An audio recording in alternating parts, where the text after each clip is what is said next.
Hello everyone! I'm gonna give you a couple of minutes to log in and make sure that my head isn't getting cut off. Oh my god, I need better tech. There we go. Wait, Joe, I need you. Just one moment. Tilt down a little. Tilt down a little. Oh my god. A little more. Oh, he's up! Tilt up a little bit. Oh god. Nope, a little more. Nope, a little less. Yeah. We rehearsed this. No, we didn't. Okay, that's great. Hello, everybody, and welcome to Park Hopper Daily. My name is Anita Boyer, and I'm here with your weekly Disney news. I would like to first start off by saying that typically these will take place via YouTube. Unfortunately, I didn't know that there was a 24-hour activation curve, so we will be able to go live on YouTube starting tomorrow. So thank you for joining us for our first and probably only Facebook Live newscast. Please subscribe to our YouTube channel so that you can stay informed of the Disney goings-on each and every week. All right. Let's get to the news. After last week's blitz of Disney-related news, this week felt downright peaceful. But we still have a lot to share, including a refurbishment 4 years in the making, popular merch from Japan and Shanghai making its way stateside, and news that yet another Disney park has delayed its reopening. Let's get right to it. The biggest news this week in the Disneyverse and beyond was the inauguration of President Joseph Biden and Vice President Kamala Harris on Wednesday, ushering in new administration into the White House and the nation's first female vice president. The night before the inauguration, the Hall of Presidents at Walt Disney World's Magic Kingdom quietly closed for refurbishment, leading Disney fan sites to question the future of that attraction. The Orlando Sentinel confirmed Wednesday that the Liberty Square attraction will be updated with a Biden animatronic. The Hall of Presidents, which has been in Magic Kingdom since its opening in October 1971, has become one of Walt Disney World's more controversial attractions as the political landscape in the United States has grown more diverse over the last several years. I know I haven't been in that attraction in 4 years. Definitely no reason why. Anyway, this is your unbiased newscast. Some fans have called for the attraction to be rethemed to feature the Muppets. This would have started, they have actually starred in their own Liberty Square show, The Muppets Present Great Moments in American History. This show has been going on and off since 2016 and closed in February of 2020. On Tuesday, the Sentinel went as far as to publish an editorial online that would print on Wednesday, calling on Disney to, quote, put this attraction out to pasture, end quote. The founder wanted his theme parks to be fantasy lands where people could escape the real world, writes the editorial board of the Sentinel. With the Hall of Presidents, there is no escaping it. In other Disney news, it was all about Disney Springs. Late last week with the official grand, delicious opening of Gideon's Bakehouse, drawing huge crowds to the landing, some people waiting as long as 12 hours in a virtual queue for a chance to enter the store. That's longer than Flight of Passage when it first opened. We've said the location feels like the result of Tim Burton and Betty Crocker, secret love child. And let me tell you, putting those insanely delicious half-pound cookies aside, the theming of this location is worth the wait in and of itself. Other sweet treats to look out for. We got word from the Disney Parks blog this week that Mickey Mouse and Minnie Mouse will soon have their own M&M designs. How cute is that? I mean, 2021 is already beating 2020, am I right?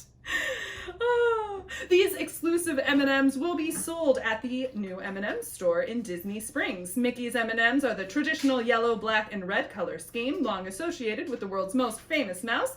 His paramours are white, black, and red, both sporting the iconic mouse ear silhouette. Minnie's, of course, with her lovely red bow.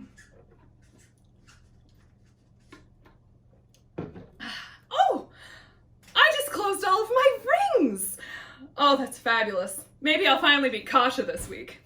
In other merchandise news, the Disney Nuimos hit Shop Disney on Tuesday. The posable plush figures, including Mickey Mouse, Minnie Mouse, Donald, and Daisy Duck, as well as Stitch and Angel, were already big hits on social media platforms after debuting in Hong Kong Disney and Shanghai Disney.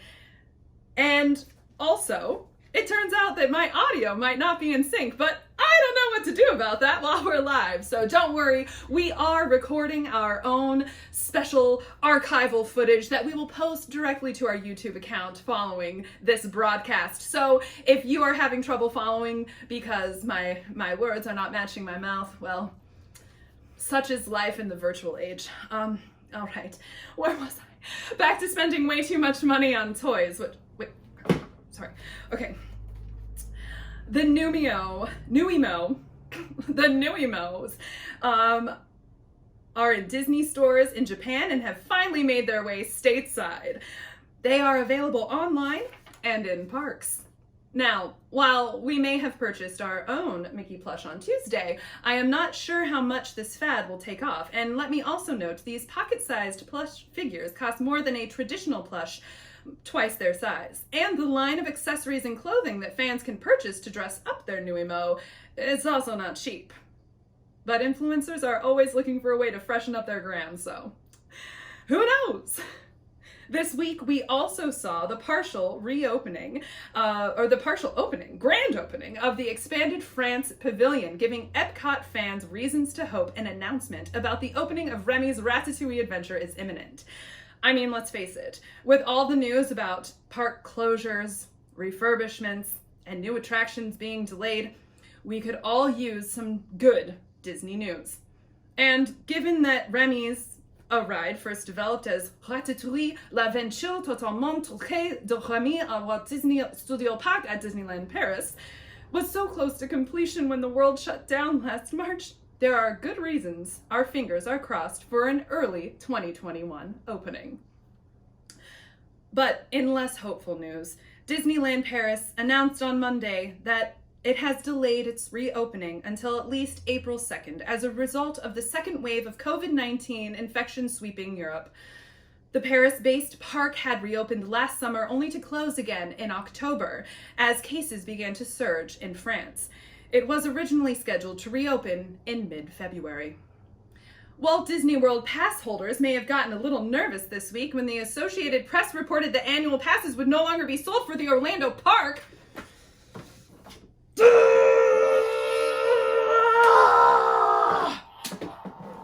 That's bad news that I'm definitely not reading about for the first time live. Okay. This came on the heels of last week's announcement that the annual pass program at Disneyland was being sunsetted by the company. The story got picked up by a lot of news sources and blogs as the potential end of the pass holder program. But of course, that is not really the case, and in fact, this is kind of an old story. The company stopped selling new annual passes earlier this year, but has continued to allow existing pass holders to renew their passes. Now I'll get it later. All right, the best news of the week, my favorite story by far. Make way for the Tumble Monkeys? One of the best pieces of news we heard this week broke earlier today with the Disney Parks blog announcing that live entertainment is coming back to Walt Disney World this summer.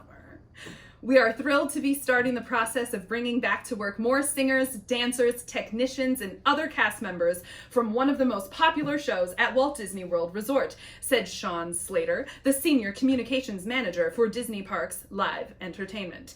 Expected this summer, the Harambe Theater at Disney's Animal Kingdom theme park will host that fan-favorite troupe of musical storytellers along with Simba and his friends in a celebration of the incomparable Festival of the Lion King. According to Mr. Slater, the show will be modified to allow for social distancing, both backstage and among audience members.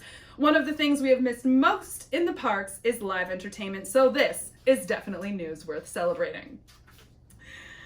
All right, well, thank you so much for tuning in to this week's episode of Park Hopper Daily live news broadcast. If you haven't already, please subscribe to our YouTube channel, which will be fully functional by tomorrow.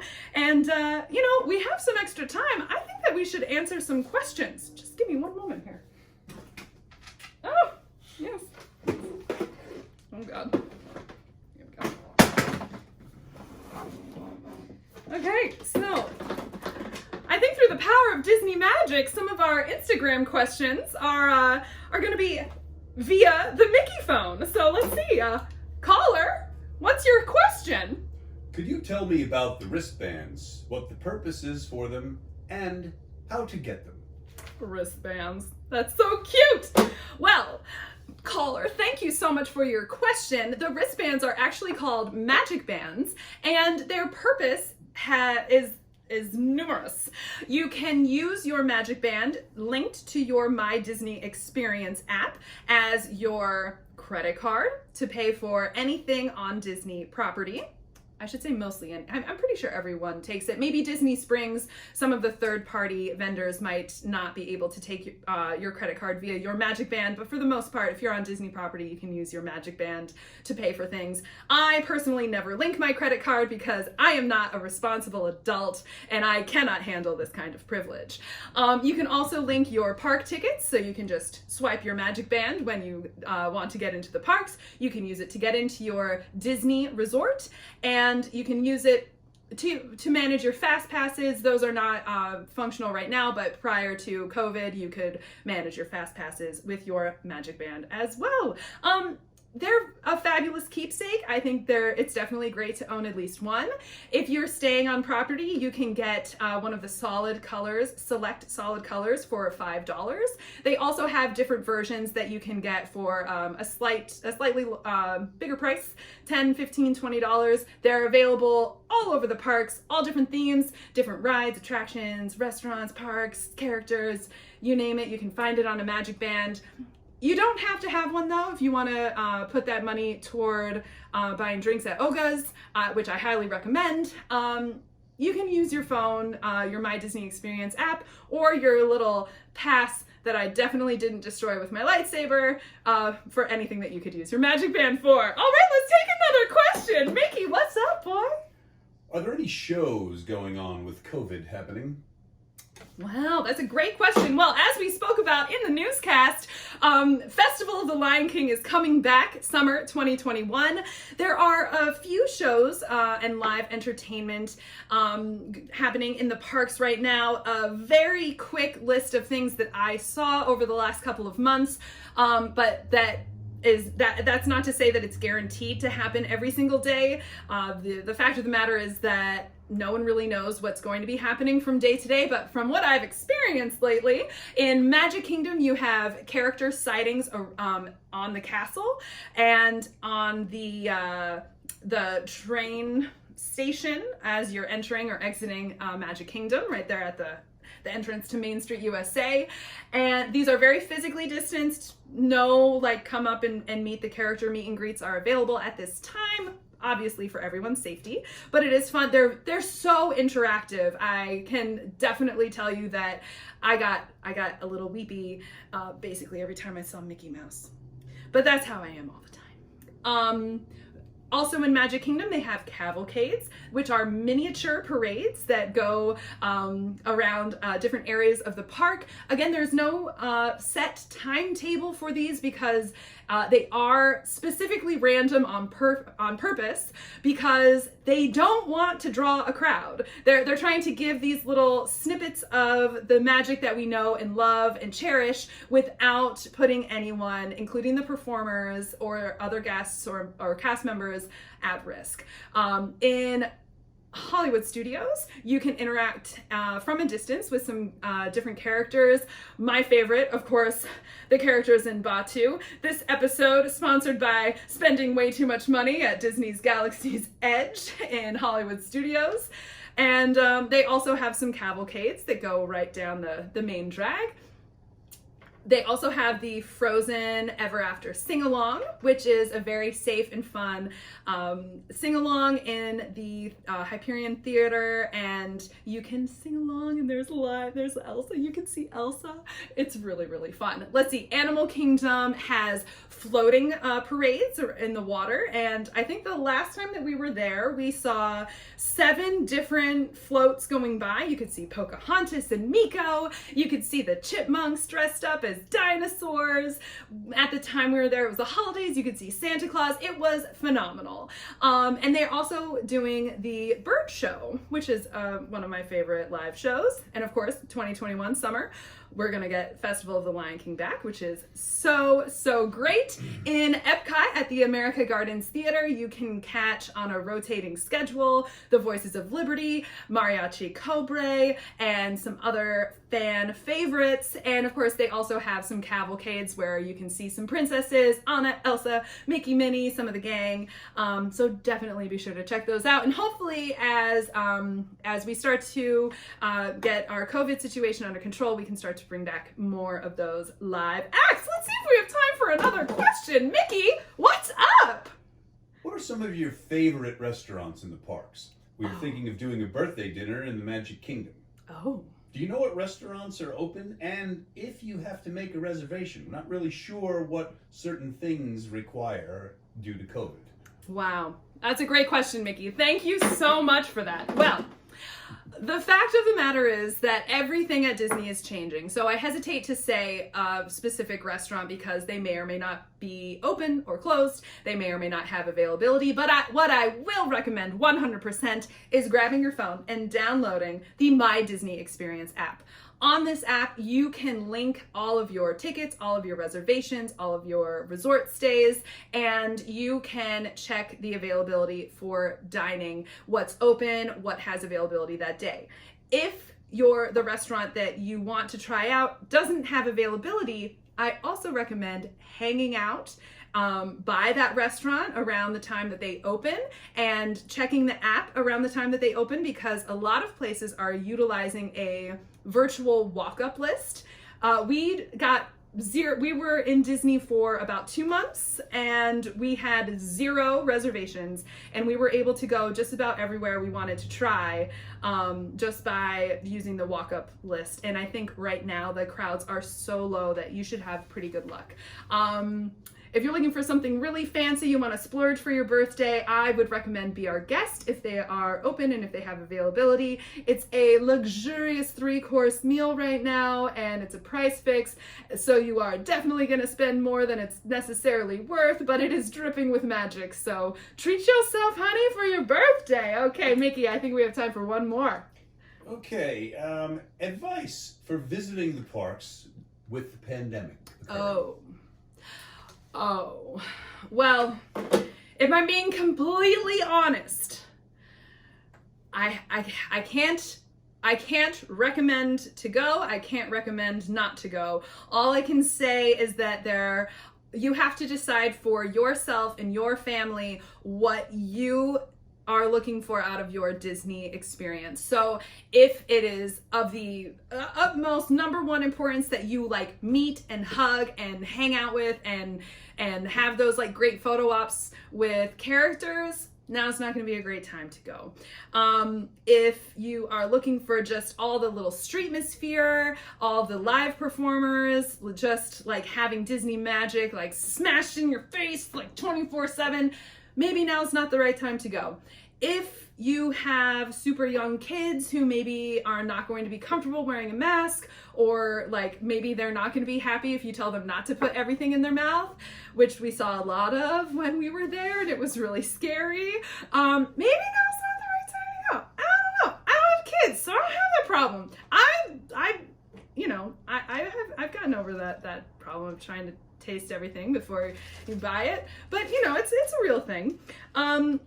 So yeah, I would say the best advice that I can give for traveling anywhere in the time of COVID, but especially the Disney parks, is get rid of your expectations. If you go into every day of your trip just open to whatever is available to you and just be grateful for what's available. Don't focus on what you missed. Don't focus on what you didn't get access to. You can go and you don't have to make any reservations. There's amazing quick service options that you can mobile order from the safety of your little bubble on your phone.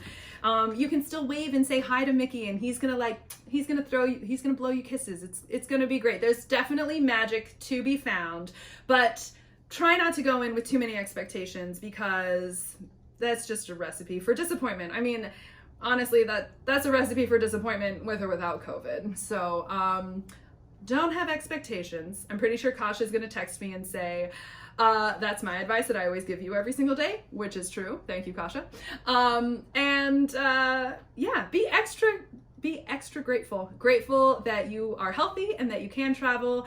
Grateful that you can afford to travel right now when so many people aren't able to do things like that. And be grateful for the cast members who are risking their own lives and their own, health and safety to bring you magic. The worst thing you can do right now is to go to Disney, not follow the rules, and then complain about it. I will hunt you down, and I will kick you out of the park, personally. Okay, well, anyway, that's all we have time for today. Thank you, Grogu. My name is Anita Boyer. The news today was written by Catherine Manu, my partner in crime on Park Hopper Daily. Questions were from our wonderful Mickey Mouse and from our wonderful Instagram subscribers. And we just hope that you have the most magical day ever. Please tune in every Thursday at 8 p.m. Hopefully on the YouTube channel. We will be posting more about this in the future. We also want to extend a wonderful shout out to our fabulous correspondents who are local in Florida while we're away from home. John Sheridan, John Dizguy on Instagram. Be sure to give him a follow. And also Jamie, he is Jim Disney on Instagram. Thank you so much for your contributions and for sending us photos and letting us live vicariously through you while we're away. That's the news for today. I'm Anita Boyer reporting for Park Hopper Daily. Keep it magical.